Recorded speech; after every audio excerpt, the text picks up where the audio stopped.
Good afternoon, everyone. I think we can start today's webinar, which is about who controls the narrative, information integrity, and electoral resilience, lessons from Moldova for Armenia's 2026 elections. It's my pleasure to moderate this webinar. I am Nina Dolidze. I'm from Georgia, working on elections and information integrity, and I'm really grateful for EPDE organizing this very interesting and timely webinar. And today we will be discussing Armenia's upcoming elections and lessons learned from Moldova to share this experience for our Armenian colleagues. So we all know that over the last several years, we have seen how democratic processes across Europe and beyond is increasingly shaped by disinformation campaigns, coordinated influence operations, cyber-enabled manipulations, and attempts to undermine public trust in institutions. Moldova's recent electoral experience offers one of the clearest examples of how modern interference operates, not only through false narratives online, but through the amplification of polarization, manipulation of identity issues, attacks on institutional legitimacy, and efforts to overwhelm citizens with confusion and distrust. What makes the Moldovan case especially important for Armenia is that many of the tactics are transferable. We are no longer dealing only with fake news as such. Today's information operations are adaptive, fast-moving, emotionally targeted, and often coordinated across multiple platforms simultaneously. As Armenia approaches the June 2026 elections, the key challenge is not simply identifying false information. The broader challenge is preserving public trust, trust in institutions, trust in electoral processes, trust in verified information, and trust in democracy itself. So that's why today's discussion is so timely. We will explore three critical dimensions of electoral resilience. First, of course, the evolving nature of disinformation campaigns, including the tactics, narratives, and operational methods that Armenia may need to anticipate in these weeks ahead of elections. Second, what we want to discuss today is how state institutions are trying to respond to these challenges. What are their methods of responding to these challenges timely and efficiently? And third, what we want to discuss today is working together as a whole of society approach, because this information manipulation is such a big threat that no single institution or stakeholder can work separately. So it's very much important that whole of society approach is developed, and many different actors are trying to defend elections and resilience during elections. With this, I want to present our speakers today. We have four speakers, two from Armenia and two from Moldova. Our first speaker will be Mr. Artur Papayan, cyber threat analyst from Cyber Hub, Armenia. Second speaker will be Mrs. Hasmik Hambarzumian, editor-in-chief, Fact Investigation Platform, also Armenia. We will have Mr. Mihai Avasiolai, editor-in-chief, Stop False, Moldova. And also we will have Mrs. Anna Revenko, director from Moldovan Center for Strategic Communication and Countering Disinformation. First, Mr. Artur, I would like to start from you, if I may. Sure. What are the current challenges? What are the current narratives in Armenia's pre-election environment? What are the tactics, disinformation, manipulation narratives, if you could tell us? And also, what are the responses from different stakeholders, including state institutions, if any, if you could share with us? Thank you. Basically, my team tracks two types of attacks as in the context of the elections, cyber threats and information narrative threats. And we are, in terms of cyber, we have noticed a lot of attacks specifically directed at secure messaging channels. It's a known fact that the Armenian government uses WhatsApp for a lot of internal communications when the government officials want to communicate very fast on some government business. And we are seeing massive amount of attacks directly, specifically at WhatsApp, trying to fish away those accounts. And actually in January, we recorded massive attack against WhatsApp when hundreds of WhatsApp accounts were hacked. And now we're seeing a continuation of these attacks when the hacked WhatsApp accounts are now used and weaponized in special attacks when government officials fake WhatsApp hacked accounts will be used to create fake names of government officials, ministers, and then talk to lower level government officials and then try to engage them into special unwanted behaviors, and this generally undermines trust. We see also a lot of attacks against Armenian government infrastructure, and I want to finish the cyber and then move on to narratives really quick. Today, Armenian Information Security Agency issued a statement noting that Armenian internet infrastructure is under massive DDoS attacks. And there is a legal requirement that government websites have to be hosted inside Armenia. And from the statement that we got, those government websites are under DDoS attack, which is actually at such a massive scale that it is even crippling down some of the Armenia's regular internet for other users. So a lot of Armenian users are complaining that they have difficulty accessing mobile internet. Generally speaking, we have seen a lot of DDoS attacks, hacking attempts, and phishing attacks directed at Armenian civil society and government officials since last year. Last year is important because also since last, let's say February, we started also recording disinformation attacks against the Armenian government.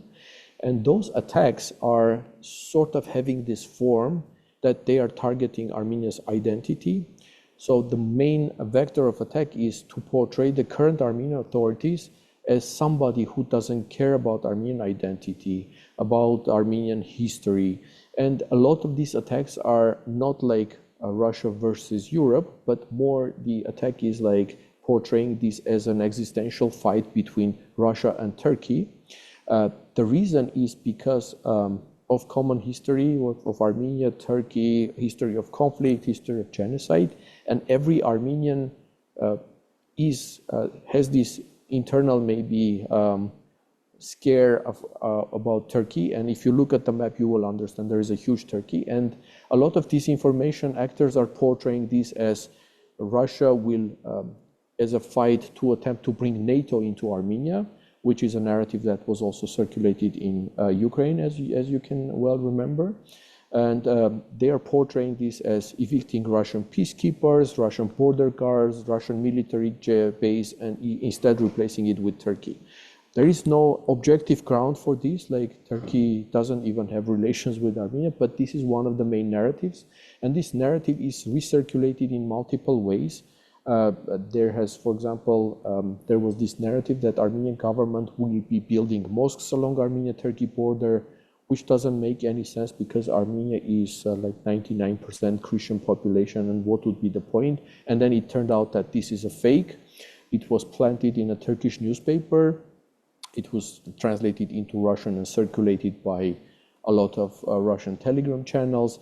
And if you trace back, and I hope Hasmi Kambartunian present here could speak more about this because their outlet is one of those that debunked this, you will find that there is this author, Okay Teprem, who has in the past been active in the Ukraine front, planting some Russia-related content in Turkish newspapers which are related to Ukraine. And now the guy has turned into Armenia, and there are several stories that he is publishing which wouldn't make sense other than to play in the hands of Russian disinformation actors and get amplified.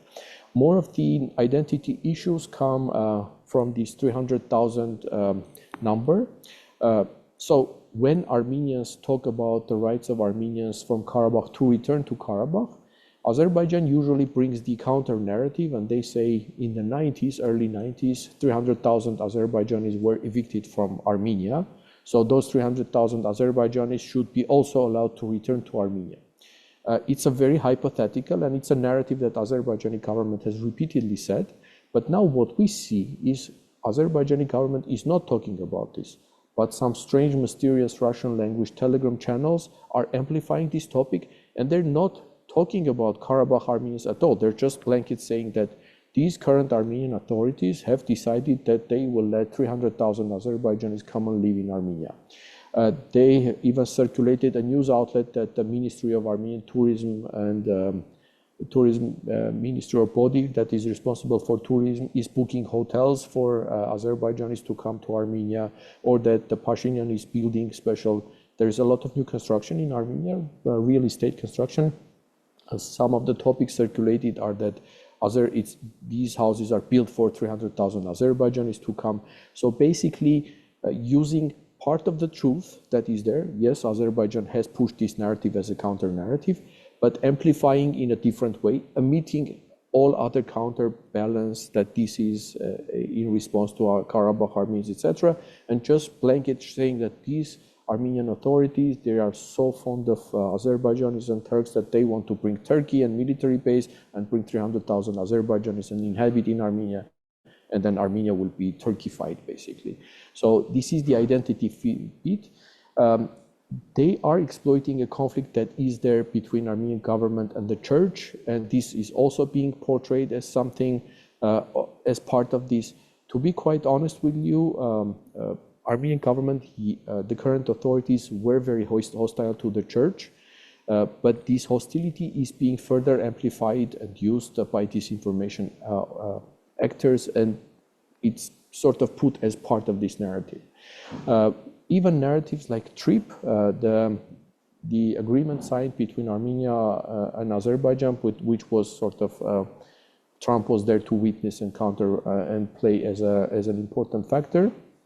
This is going to open the route between Nakhichevan and Azerbaijan through the territory of Armenia, and it's seen as a vital component of Armenia-Azerbaijani peace deal. But even this is being exploited and amplified in multiple ways, so that disinformation or manipulation authors claim that Armenia will have no concrete benefits from this TRIP project, that it will only serve the Turkish interests, that it is, at some point they also bring the narrative that Trump is not reliable, look at what is happening with Iran and others, or they're bringing this narrative that Iran will attack Armenia because there is TRIP, even though there is nothing, like no construction has even started. But in the context of Iran, Israel, USA war, they were consistently talking that Iran will hit Armenia's territory. All of those narratives are there, and one thing that we did see is starting from the 1st of May, we see about tenfold increase in various types of narratives of disinformation tactics, which was clearly tied to the European Community Summit, which was held in Armenia, and Armenia-EU Summit, Armenia-France president's visits. But we see that this acceleration pace continues now that the Armenian campaigning, pre-election campaign period has started since 7th May. So at this point, we are now at an increased state of alertness because those narratives keep on coming. And I will leave the rest for other colleagues of mine to add what I've missed.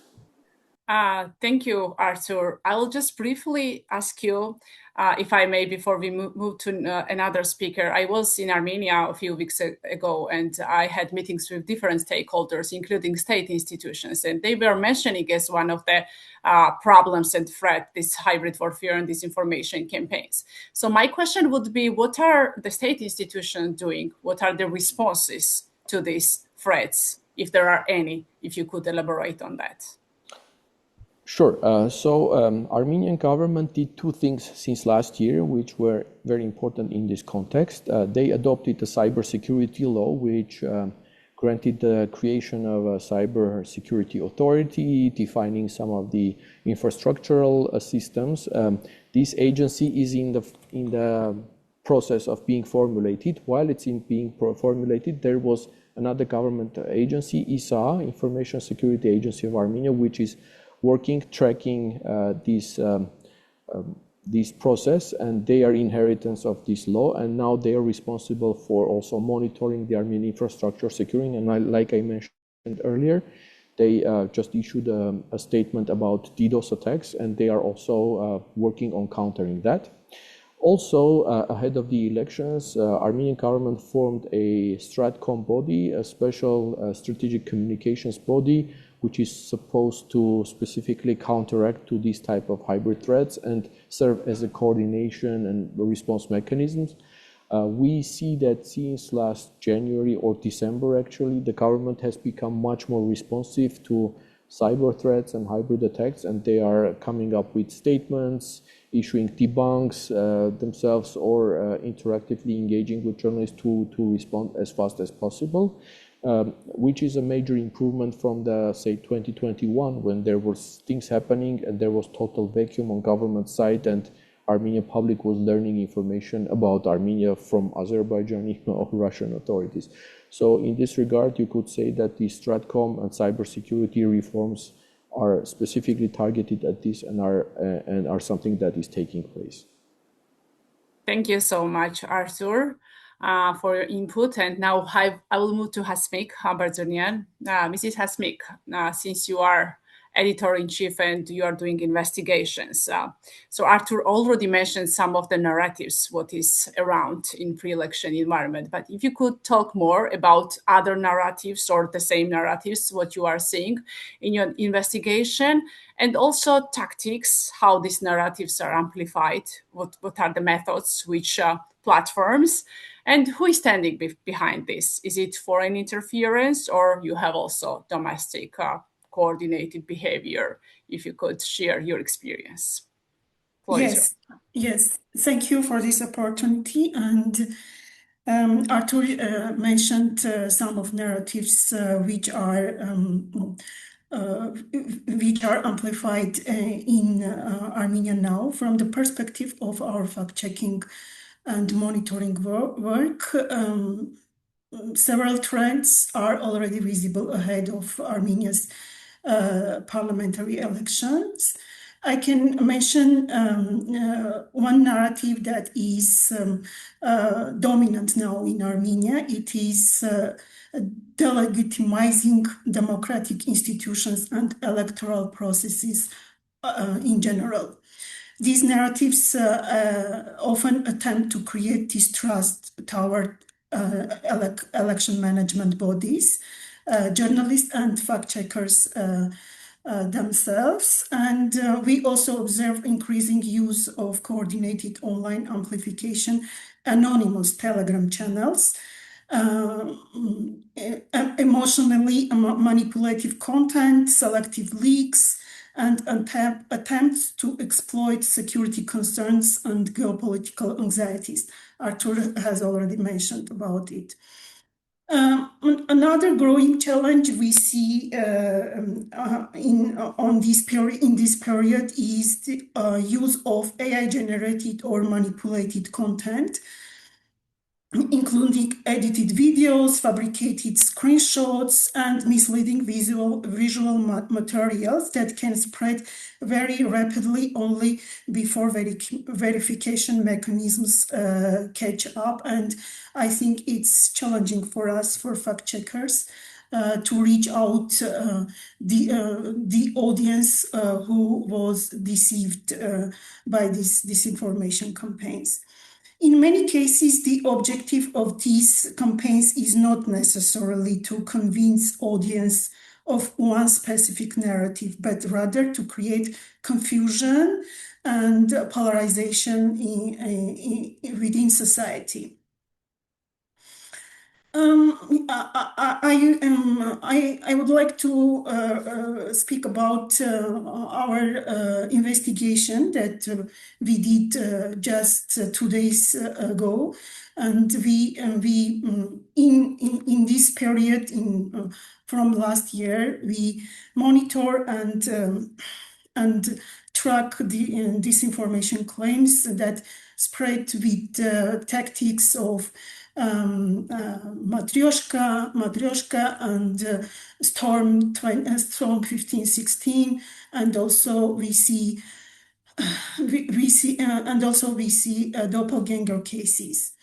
The main issue of our investigation is that leaked documents reveal a coordination Kremlin-linked hybrid influence operation targeting not only European countries but also Armenia. And these documents are allegedly connected to the Russian social design agency which I hope you know about it. It's a structure operating under the influence of the Russian presidential administration, which the head of by the head of the Kirienko. According to the leaks, the agency organized disinformation campaigns like Doppelganger, Storm 1516, and also Matryoshka, false flag operations, and make fake media projects, social media manipulation, and AI assisted propaganda.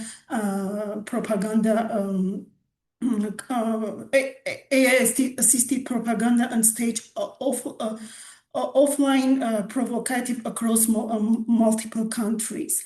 The major case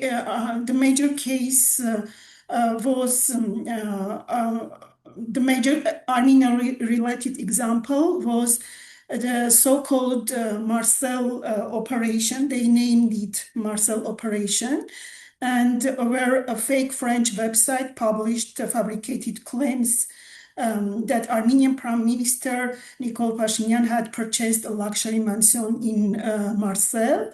And our media had previously debunked this story and as a false, but leaked internal communication described the info operation as a success because Armenian media and influencers amplified the narrative and generated political confrontation. And another important finding was the alleged creation of a large-scale ecosystem of clone websites. This we call doppelganger cases. And according to the leaked materials, the goal was to ensure that pro-Kremlin narratives appear prominently in online searches and AI-generated responses. Overall, the core message of the investigation is that modern information warfare is no longer limited to fake news. It combines media manipulation, AI tools, and coordinated social media activity.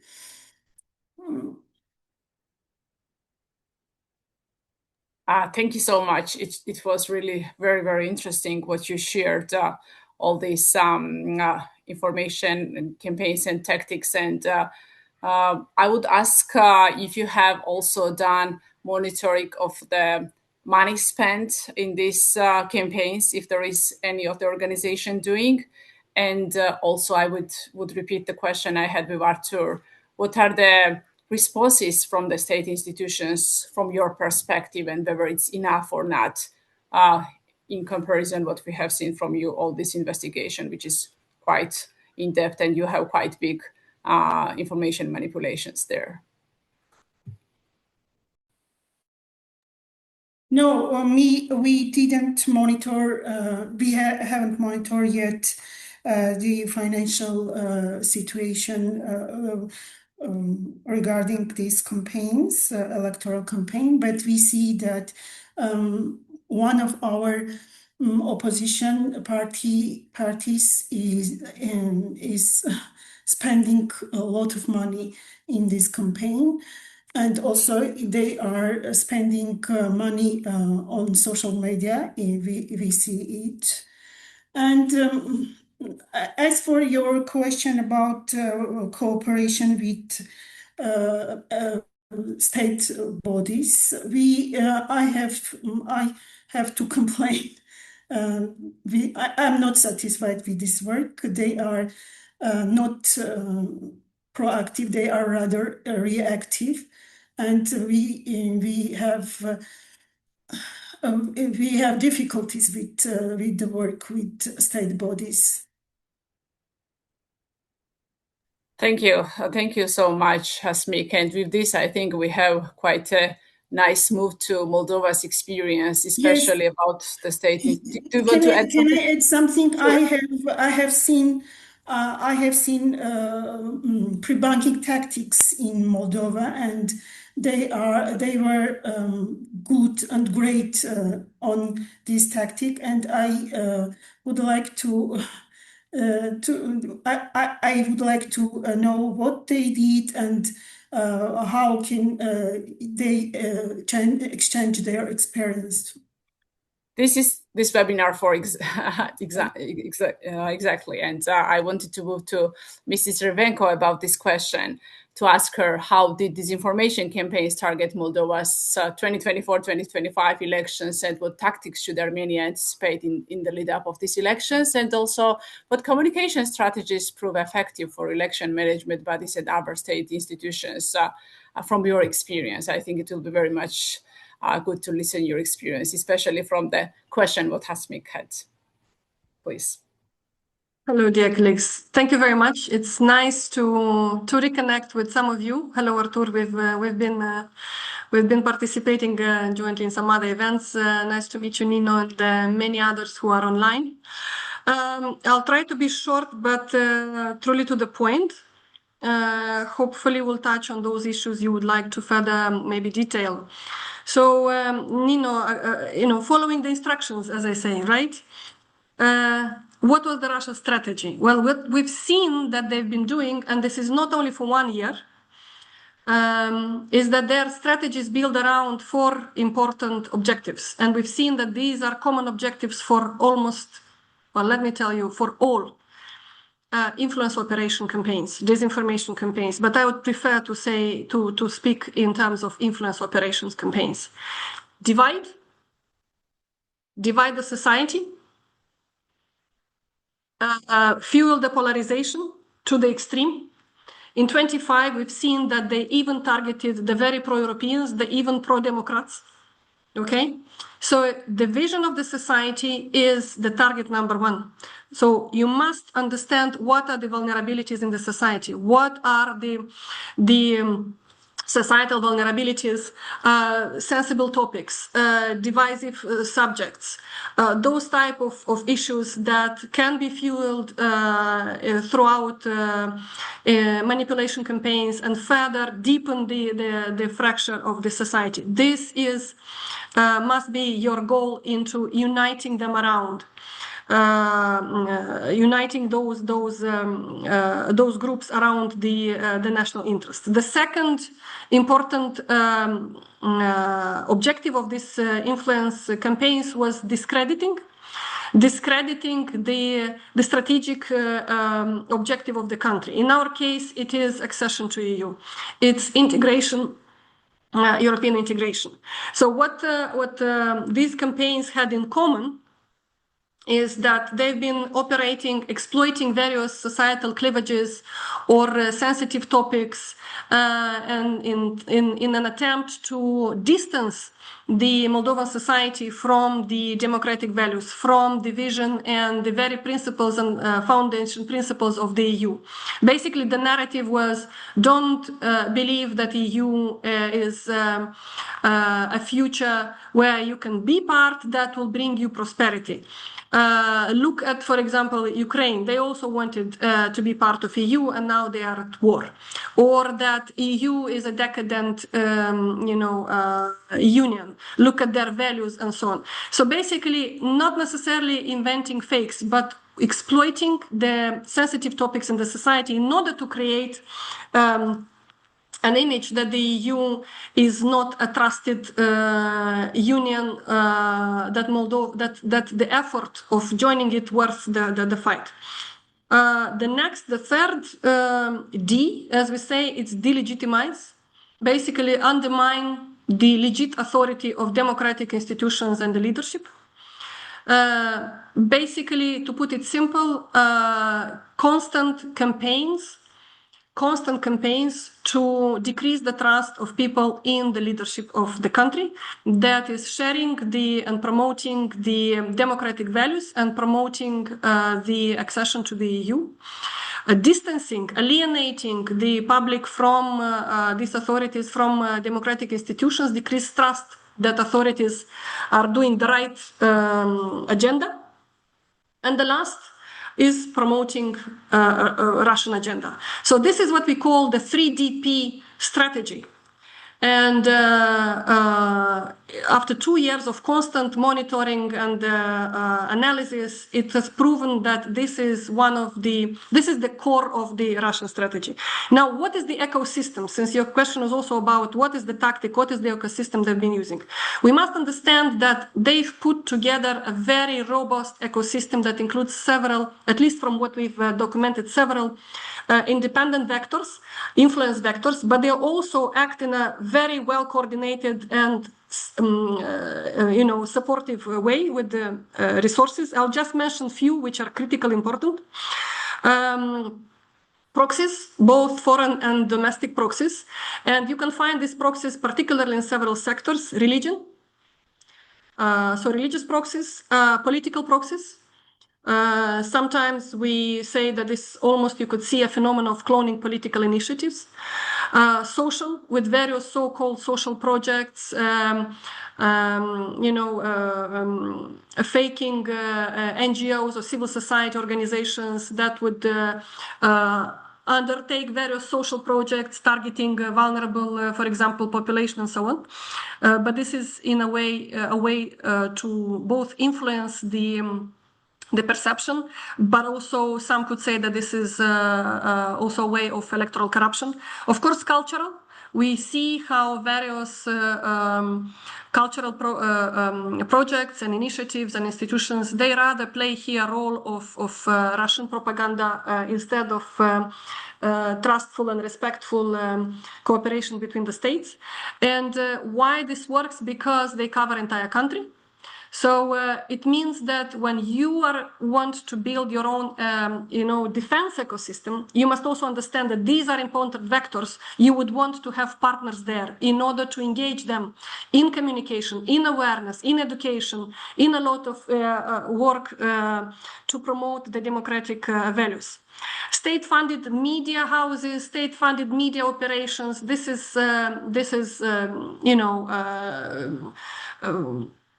something which was and unfortunately still is a situation in Moldova. Tens of media houses which simply execute the state command.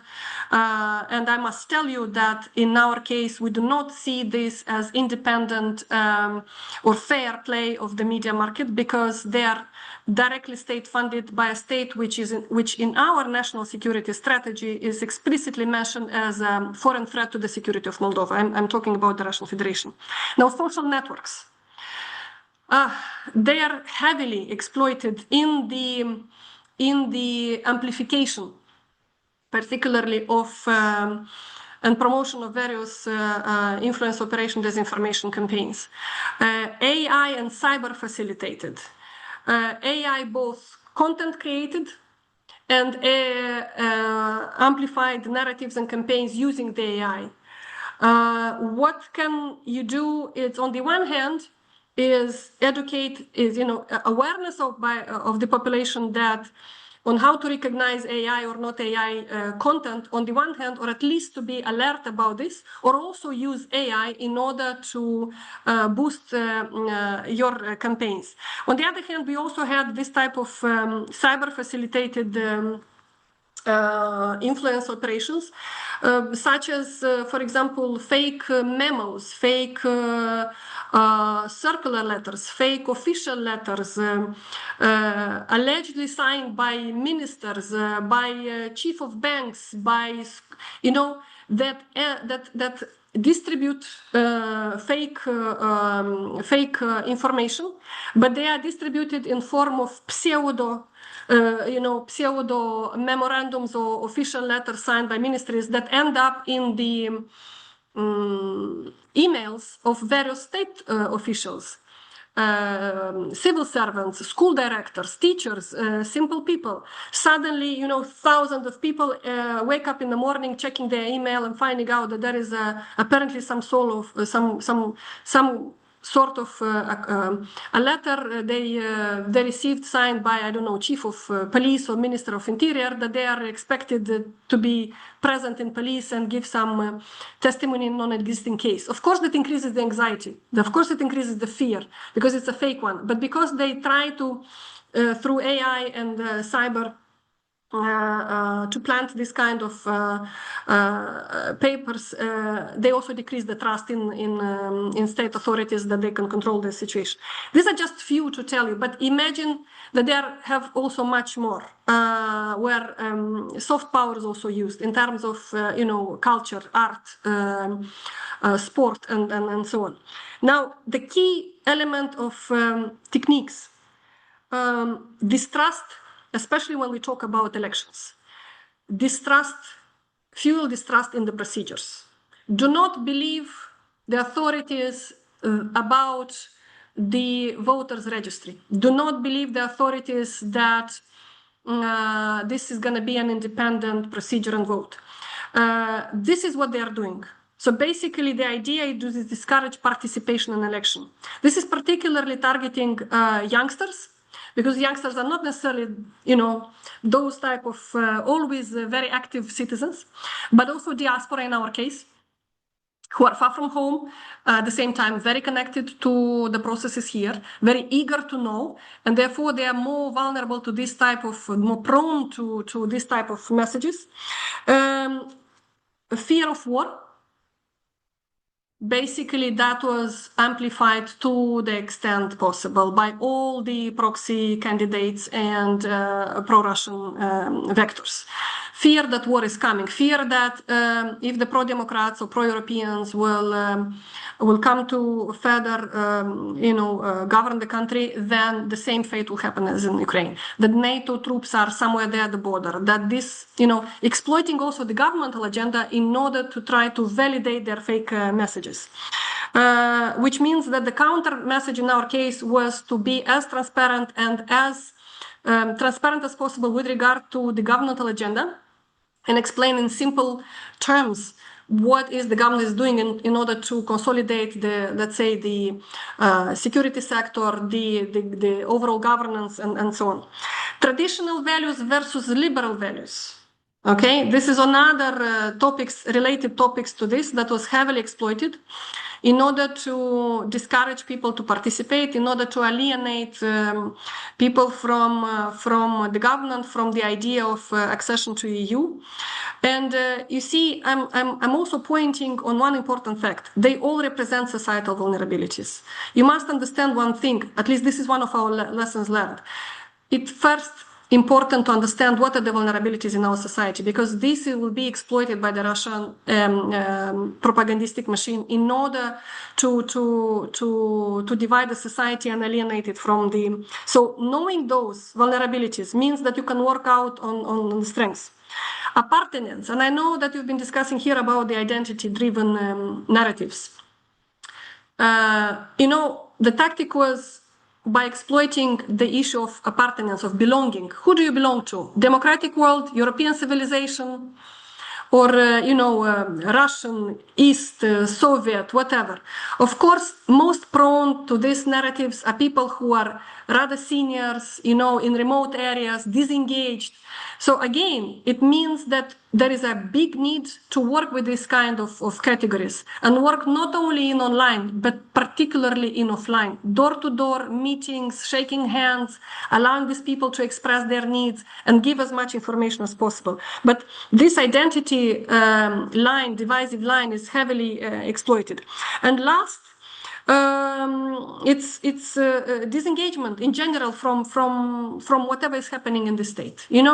It's targeting the very social contract between the citizen and the state.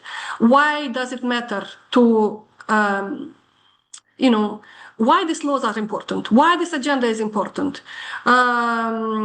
Basically, it's always suggesting in a very rude way to the citizens that the government is implementing an agenda which is far from the citizens' need. Now, if you'll allow me another 5 minutes, I'll go to the response. In terms of elections, what else did I miss? Discourage participation, that's youth and diaspora and remote areas society. So this, you might want to make them part of specific information campaigns. Vote buying, vulnerable and disengaged. So we had also, as part of our response strategy, specific actions targeting to that. Vote polarization by basically cloning various political, initiatives and various candidates in order to spread the vote and create a different reality. Attack on independent media. Very specific, very well targeted campaigns to attack independent media and civil society organizations and independent analysts who are heavily engaged in these campaigns to explain and to about the elections and the rights and so on. At the same time, this is critically important because in our case, we made these actors important voices and important actors in our response strategy. Now, talking about response, basically we looked into those vulnerabilities. We understood what are the objectives, what is the infrastructure, what is the ecosystem, vulnerabilities, target groups, and we built our response around several pillars. Can I say like this?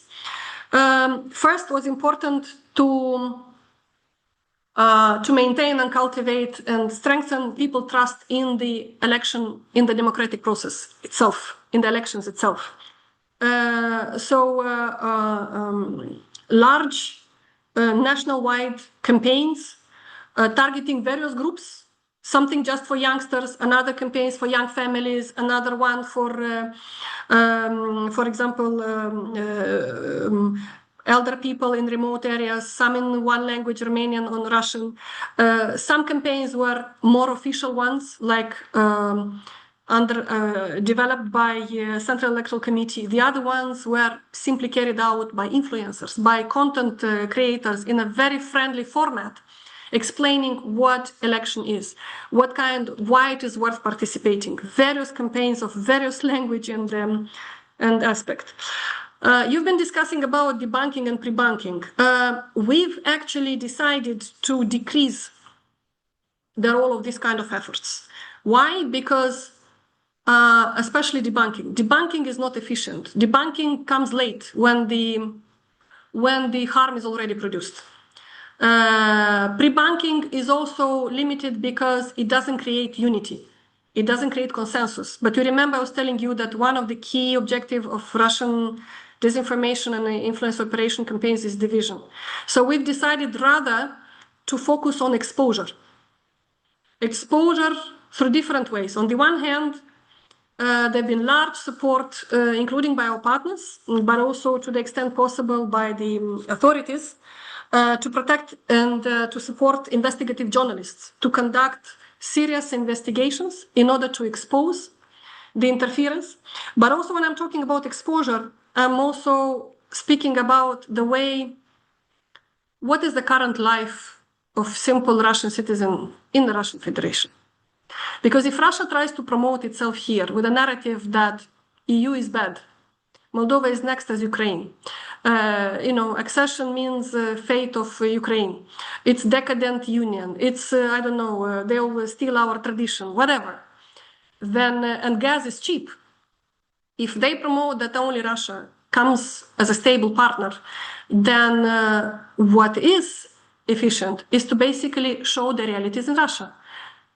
For a simple citizen, how do their policies now benefit a citizen? What about the welfare there? What about health, education, infrastructure, everything? This kind of information that is put online, that is put on TV, not by politicians, but by media, by analysts, by civil society, by content creators, they have a very important power on an influence towards the society. Democratic education, it sounds very, large, but basically it's various campaigns, particularly implemented by content creators, by grassroots organizations, by various entrepreneurs, by civic activists, and who demonstrate civic engagement. What are the benefits? What are the advantages of developing closer partnership and cooperation with the EU? What does it mean for different categories, for farmers, for teachers, for young families, for young students, for I don't know, for small businesses in rural communities? It's these kind of messages that are transformed into easy and friendly campaigns that are understandable by the communities, and the message comes from the people that represent those communities. Discourage electoral campaigns, electoral corruption. Again, we've been working a lot with through the campaigns on online and TV to basically increase understanding and awareness about the consequence on the law, but also a lot of work done by the specialized NGOs to educate local public administration, local activists on how to read and understand the law that is actually punishing the electoral corruption. Last but not least is address Russian historical revisionism. It's basically reinstall the historical truth, okay? Because this helps better understand who do we belong to and what has happened actually in the last 80 years. Who are the drivers of the traumas that the Moldovan society has been subject to, during in the last 80, 100 years, each generation after another. This also sends a strong message in terms of distancing people from the authoritarian regimes. Now, the third and last point, Nino, you asked me what can be done and how can we learn. Whole of the society approach, I think you've already heard me. It's a key because we do not have. So, Anna, would you like to respond that later after Mihai also explains the situation, maybe the recommendations, or you prefer now? It's one more minute just to finalize it because it's two principles: whole of society approach, because the government has exhausted its communication capacities, and we are not talking about a problem of information or a problem of PR. We are talking about a problem of security, which means that we need all democratic forces. And uniting academia, media, civil society organizations and businesses are critical to this, making them part of the defense effort. This also means that joining them in specific workshops to share the intelligence to what is possible, to guide them through what is happening in the information space in order to enable them understand what is the attack and what is noise, okay? So that they do not become victims of Russian disinformation campaign and participate in voluntary. And of course, communication cells among all the communicators and institutions. This is what we've done in the days of the elections in order to be able to communicate in time with regard to possible risks that were happening in proximity of the election itself. So this is my ambition was to tell you very shortly what is there so that you pick up what's your interest and we can develop it further. Okay. Thanks a lot, dear Anna, for putting everything in structure, like how the strategy works, what are the tactics, who are the players and amplifiers, and also what are the narratives. I have many, many questions, but also I would like to ask the audience if you have any questions. We have questions and answers chat, and you can put it in a box because here are very well-known experts that they can really respond to your questions. And before I move with my questions, I want to ask now Mihai also to talk from his perspective about Moldova's experience and what he can share in order to be it also very relevant to Armenia's example and experience and elections coming. Thank you. Hello, I'll just share my screen.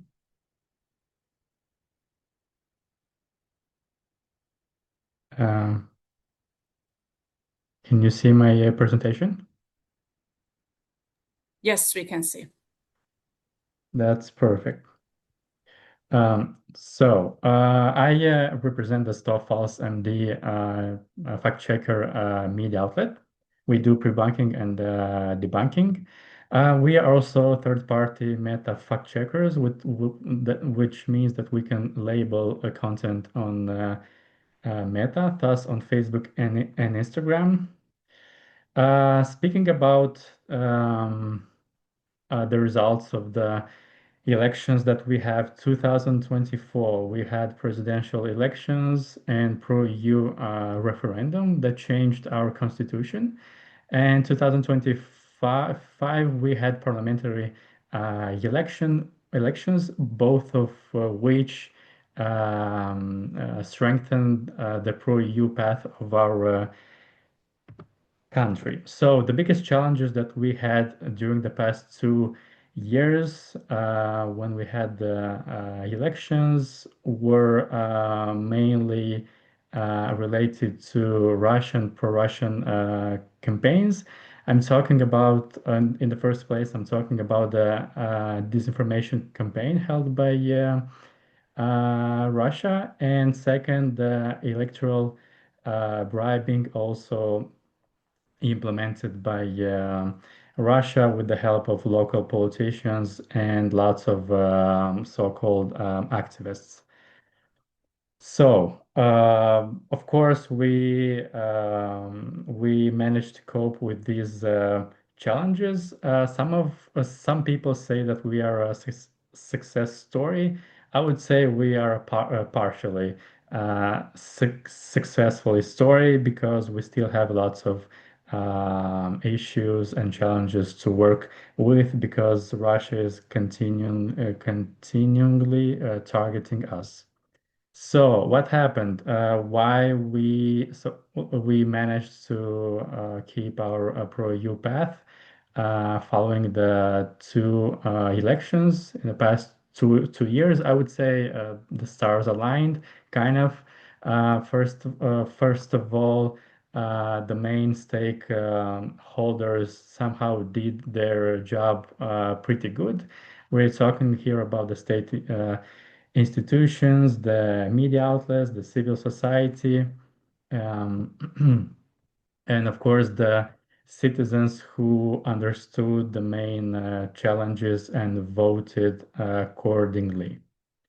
And I also want to say that we managed to achieve this in the conditions of having up to 60% EU accession support from the people. For example, in Georgia is bigger support, but at least this is what the polls show. Okay, so state institutions, what they did and how they supported this outcome. They decreased the massive electoral bribing and buying of the votes of the people because our people started to refuse payments on Russian cards due to the fear of getting huge fines. Also, many corruption scheme members had problems with the law enforcement, and lots of cash was seized. So it's very important to follow the money and the activists that do this buying of the votes. We also have now a better audiovisual space because several TV channels were banned, and now we have more strict laws in place regarding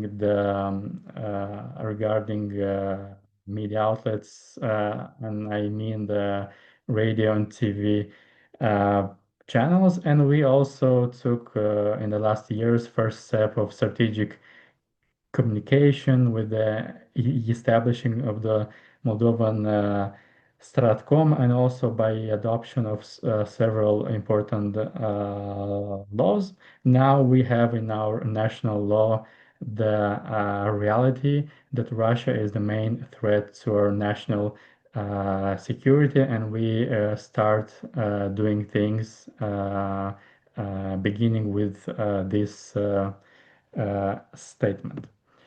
The media was good in the last couple of years. We had some very good investigative reports, videos, and articles. and the media exposed the massive and the direct Russian interference in our elections. Some of the investigative reports were prized on European stage. So this was very important because people saw what's happening, and the malign some of these actors uh, exposed, and also how Mrs. Nerevenko told us, it is important to expose these negative actors. Uh, Following, it's the civil society that also contributed by various projects. In this regard, I would say that external support for NGO is very important for developing skills of the uh, citizens, doing trainings and so on, to develop their literacy.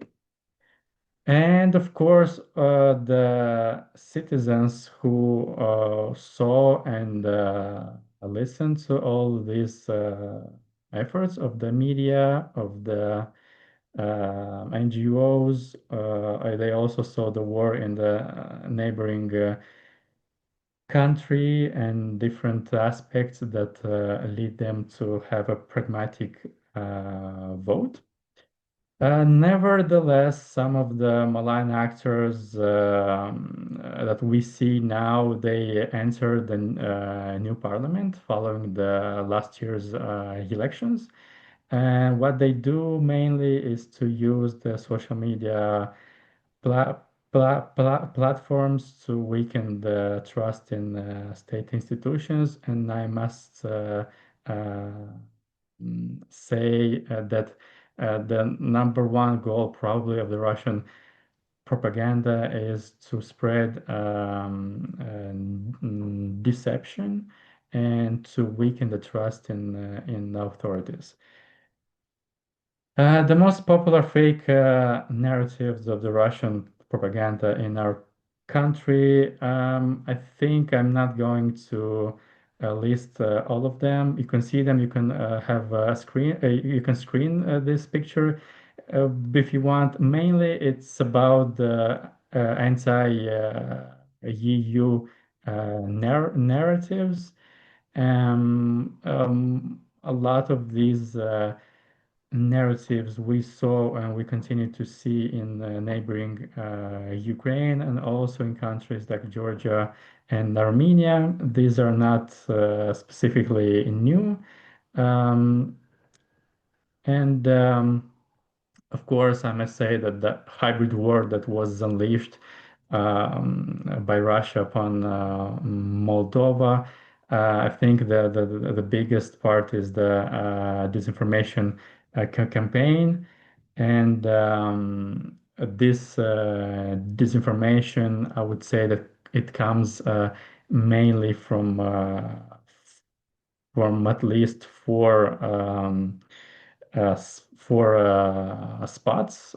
First of all, we have social media accounts. Lots of them are anonymous, and they try to divide the citizens. Second, of course, the politicians and political parties, and of course the church, because more than half of the church in our country is subordinated to Russian patriarchy. And of course, in the last 2 or 3 years, Russia very actively uses social media influencers to push their false and manipulative narratives. How to tackle all these challenges? I would say we mainly have to attack and to create our own agenda, to create and publish more and more information in a clear and attractive way. We need to create a public agenda, and try to dominate it. I'm speaking here more about the media.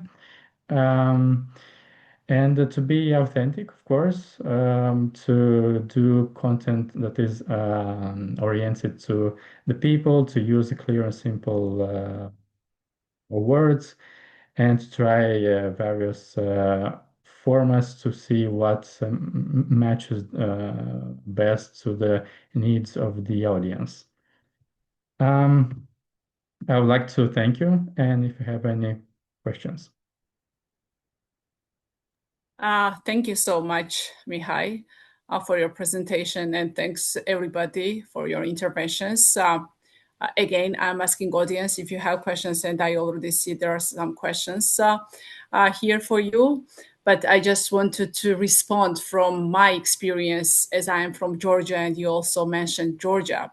And you mentioned that you had even less EU supporters when in Georgia. Yes, this is true. But from these discussions, what I hear, Moldova's and Armenia's experience, what I can say is that the key here is what's the role of the government? Because we are talking here the whole of society approach, and government should be the one who is really leading all this process against Russia's disinformation and Russia's hybrid threats.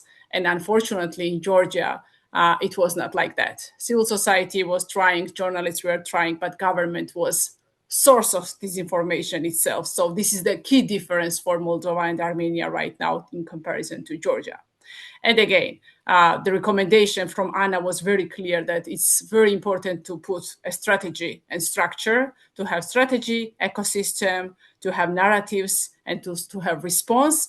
And also it's very much important to engage civil society organizations in this response mode. This was my understanding from Anna, because it was questioned from the HASMIC how they should work together. So it's very much important that you, with government and other society, different groups work together, including private sector, academia, etc., etc. So now let's move to the question from the audience. There is a question from Jen Gebert. Parliamentary elections in Poland will take place in about a year and a half. Based on your experience, how can Poland better prepare to counter external attempts to influence the elections? If any of you would like to respond to the elections in Poland.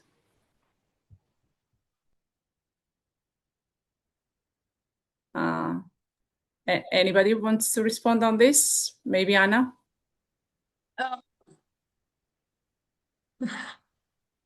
In order to be able to answer the question, one would first need to understand what are the current risks and the vulnerabilities there. I'm not sure without that knowledge it is relevant to jump in with certain specific recommendations. Definitely sharing lessons, it is important.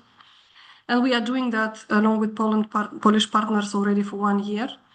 On several levels, it is important, and similar as we are interested in making the same with other partners such as Armenia, for example. Sharing relevant data when it comes to documenting influence networks and so on.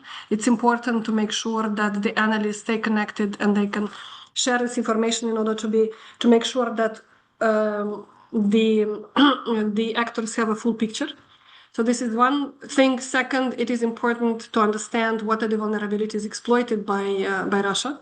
And again, we've learned also from Polish how important it is to make sure that the government is proactive and transparent in its communication regarding the agenda, the objectives, but equally is creating space for civil society organizations, for independent media to be able to connect to these narratives and ensure that they are protected by the law in order to conduct these activities. One thing for sure, what is common, we've already seen, is that the identity line, identity narrative is equally exploited by Russian propagandistic machine, both in Poland and in Moldova. That is why we sort of exchange information, but it's also inspiring the Polish experience in promoting the memory culture, in transforming history into a security tool. Transforming historical events and traumas, including, into a source of resistance, and build the unity around common values relevant to democratic societies: peace, dialogue, inclusiveness, and then participation. So working on joining all the democratic forces together. First, second, be proactive in communicating to exactly what Mihai said, what I've said. You need to set up the narrative. You need to be the one that is sending the message over there in a proactive manner. And I know that Polish colleagues are definitely working on that. What we are interested in sharing along with them, both information and data about the risks, the new tactics, the new techniques, the ecosystems, and also good practices. So same what is happening here, Nino and Artur and Mihai and many other colleagues, what is happening here in terms of sharing, same is definitely important for us to conduct with Polish colleagues. Thank you, Anna. Thank you. One more last thing, what we've learned also is that not necessarily Russia will disclose all its vectors in earlier, like 1.5 years. We must not relax. Protection of elections does not start 1 month or 6 months before the election. Protection of elections starts with the first day since the last election.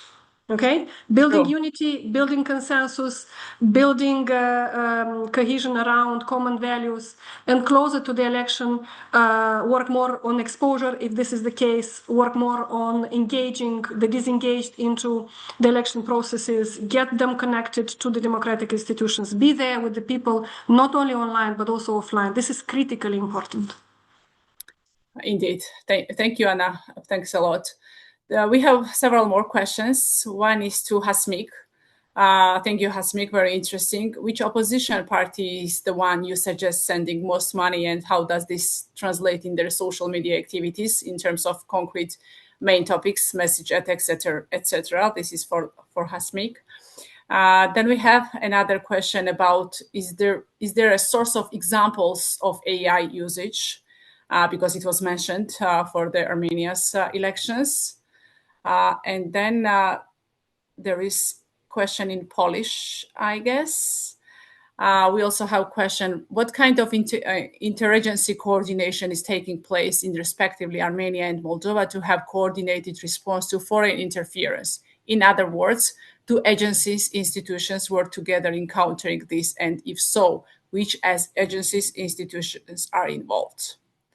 And we have last question. Anna, thank you very much for your responses. Could you recommend any source or studies on the use of historical narratives to influence? So we have several questions. One is for Hasmik about the opposition party, and the rest is for everybody who wants to respond about AI usage and about coordination. If there is any coordination platform created in Armenia. About Moldova, I guess we already have response, but if you want to respond again. So Hasmik, we can start from you. This opposition party that I spoke about is Strong Armenia. It's Samvel Karapetyan's party. As you know, he's a Russian-affiliated person and oligarch as well. And his party is spending much money here on campaigns, and his party is also providing AI-generated content more.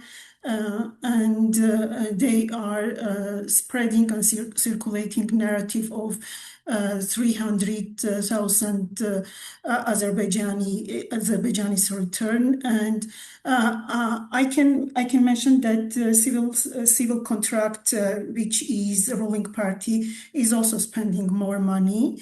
And we also have criminal cases that they are this strong Armenia party is giving money giving money to the public for citizens, and it is like they have to work in their party branches, and they are formulating the citizens as workers in their party and give them money and force them to vote for this strong Armenia party. And when I was picking this opposition party, I meant strong Armenia. But it doesn't mean that ruling party does not spending more money in this campaign.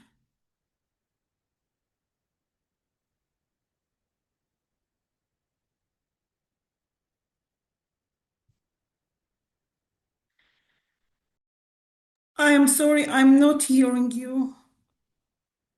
Sorry, I was muted. Yeah. So there was a question from Roman about source of examples of AI usage. So if you can mention any, because you mentioned AI, or any other colleagues, if Arthur wants to mention about AI source of examples. You can just scroll Strong Armenia's party Okay. Facebook page, and you will see. And also we have Telegram channels, pro-Russian. They are spreading these AI generated videos as well. Okay, thank you. May I jump Maybe in with Arthur, AI? Yes, Yeah, so please. there was a very interesting case. That's why I want to talk about it. So my organization called Cyber Hub, it is tracking lots of stuff, and lots of people come to us with requests and questions. And once some Armenian citizens contacted us, and they complained that their image is used in an AI-generated video for Strong Armenia Party, or actually one of the parties, but then journalists requested it. And what happened is apparently those who create these AI videos, in order to have more realistic videos, they've searched images of actual Armenians online and used their images for their party animated videos. And one of those people who contacted us was telling us that because his likeness is used in this advertising, he's having concrete problems at work because he's supposed to be impartial. And so we actually initiated even a case with the Data Protection Agency, telling that this using of AI with actual people's photos for campaigning purposes is problematic, and there is an investigation ongoing. But basically, this is one of the examples. There's huge amount of AI used for party campaigning. And as Hasmi correctly mentioned, it's primarily Strong Armenia Party, but we also see that some of the ruling parties campaigning has also, in a mirroring way, they've started mostly responding to this AI-based video competition. We also have this strange trend that on TikTok there is this humorous AI-generated videos mocking this or that party. And while it will seem that this is not very serious, if you think hard, this leaves a trace on your mind. So tomorrow when these young people go to the ballot, they will be having this understanding that even though this seemed like a joke, Pashinyan is speaking, for example, our prime minister, a ruling party speaking Turkish, or the other version where the opposition is portrayed as calling Father Putin and crying to help, etc. These will actually be distorting and leaving a trace on actual voters' processes. But basically, there is at least one case in the Data Protection Agency related to this AI use in election campaigning, which is an interesting precedent for Armenia. And Arthur, can you also maybe respond to the question about the coordination, because it's also referring to Armenia as well? What kind of coordination is there, interagency, task force, or any coordination between state institutions, civil society, media, etc., if there is any? If not, that could be also a recommendation for the upcoming weeks, maybe. So Of course, I know only the part of coordination which I have somehow seen, and or indirectly known, because I'm an NGO, we don't directly coordinate that much. There is a special coordination system. We have discussed with the cybersecurity agency that we are going to be sharing some data. It's via email, and they have shared some indicators, and we have shared some of our coverage and reports. And you can even see that in government cybersecurity report, there's a lot of citations of use of the stuff that we have shared with them. So on cyber level, this is what I know about. And I know that the EU hybrid mission is also working directly with the Armenian government. So apparently, in terms of cyber, the government is coordinating with EU authorities, coordinating with civil societies as much as they can. I know that there are also Moldovan colleagues have been coming to Armenia and working on strengthening Stratcom here, working with civil society as well as engaging with government. So there is this Armenia Moldova coordination sharing, there is EU Armenia sharing, and there is certain levels of government to civil society sharing on, for example, cyber threats. On information sharing, I do not have first-hand knowledge about this, but as far as I know, there is a level of coordination there as well, at least information sharing about threats. But because journalists are trying to distance themselves from any force to be impartial, this coordination is very subtle and just happening on when there's some critical issues happening. Other than that, all of the journalistic organizations are trying to remain at a decent balance, distance, and just engage when it's like absolutely necessary and there is a clear threat from for the country.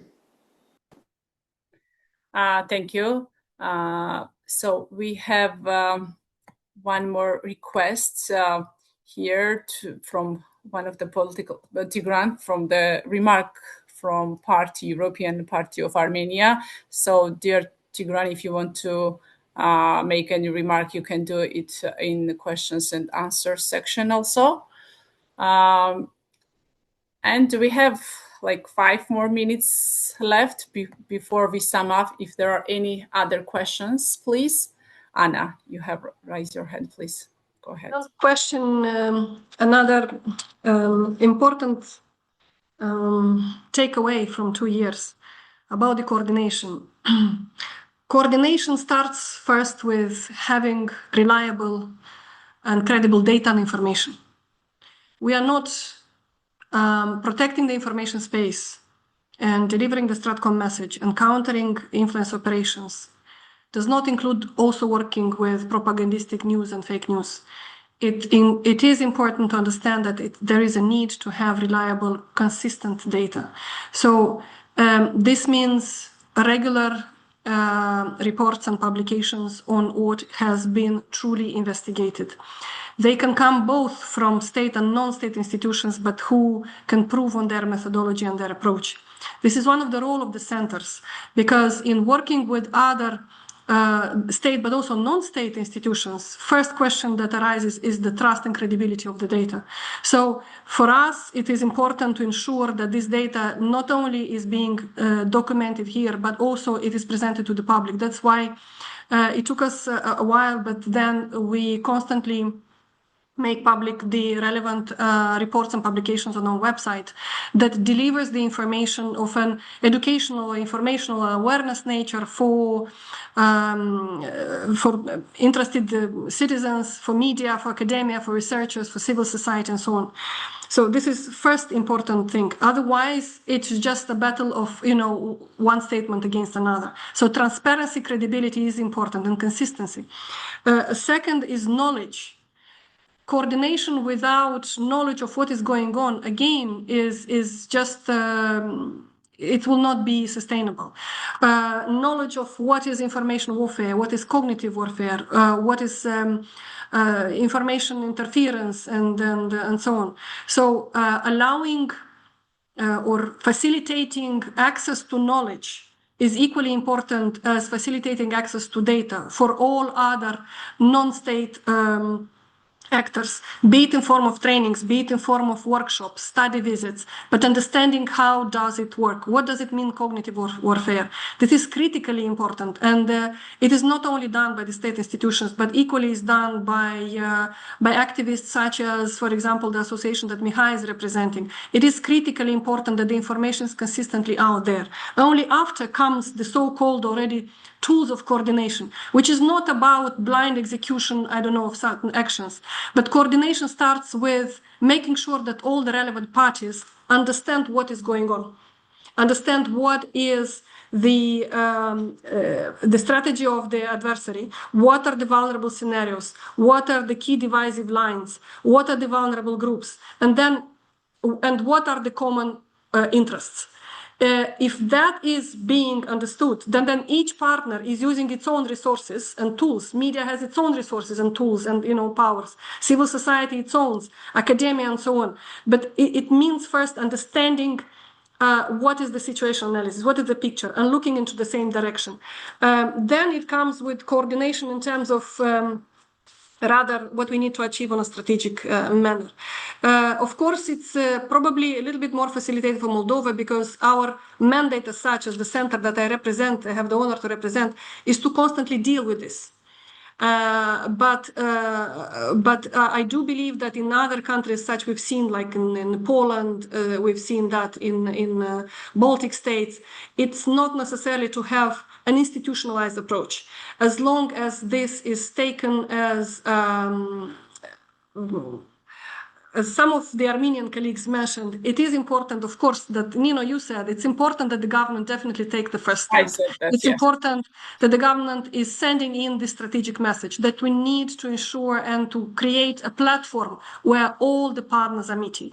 This is exactly what is important. So we do believe that in Moldova, we can create also, can be as a hub where we can both facilitate knowledge exchange and also share the knowledge exchange, including in terms of coordination. Procedures and then the protocols, they come after. The knowledge and determination is first. Anna, we are almost at our time, but there is one more question for you. If you can just with one sentence reply, could you recommend any source or studies on the use of historical narratives to influence society? This is one of the questions. If you have any sources and you can share with us. We have few of our first reports on our website. Unfortunately, they are in Romanian. We do not have yet, some of them we started to translate into Russian. We don't dive yet so deep into the historical narratives, but we are working on some new publications. I would like to remind, we are very young. We are only 2 years, and in 2 years we already had 3 elections. So we both learn by doing and do by learning, but definitely something that we want to share in form of also a publication of interesting to similar colleagues. It will stay tuned. Thank you so much, Anna, and thanks to all the speakers and panelists, and also for questions to our audience. It was really, really very interesting to me as well, from Georgia, who has also experienced all these influence operations during elections. And I really wish to Armenia great success. And just to sum up our webinar today, and I think there will be much more upcoming, and you can continue sharing experience with each other, dear panelists. So I wrote many notes for myself, but several is important, I think. Every country is unique and it's very complex. And we are talking here about Moldova and Armenia. I am from Georgia. It's very different from each other, but Russian disinformation resembles very much to each and every country. Russian disinformation is trying and using the vulnerabilities of each and every country. And here we have several narratives from Armenia, for example, which is very much based on the sentiments and vulnerabilities of Armenian society. For example, existential issue about Russia-Turkey war, you mentioned, identity issue that Azerbaijani people will be moving to Armenia, also church versus government, and many other topics you mentioned. So in each and every country is different. In Moldova, for example, it was very, very much about EU integration process because Moldova is a candidate country. In Georgia, it was very much about EU integration as well. But each and every country has, of course, its vulnerability, societal sentiments, and of course, disinformation is trying to use all these things. How to work to tackle this disinformation? It's very much important to create knowledge, as Anna said, because without knowledge, of course, we cannot do anything. And it's very much important to understand the structure and strategy and ecosystem, how hybrid warfare influence operation works. Also, takeaway for Armenian colleagues, I think, is coordination with government and other groups of society, whole of society approach in order to tackle, again, this problem. And here Hasmik mentioned that she was a little bit complaining that there is not enough coordination. So maybe you can take this recommendation and work on that to have more coordination between different groups of society, because you have very small time left before elections and maybe you can do it before. And also it's very important to engage civil society organization and all other groups who has this knowledge in this coordination. What else?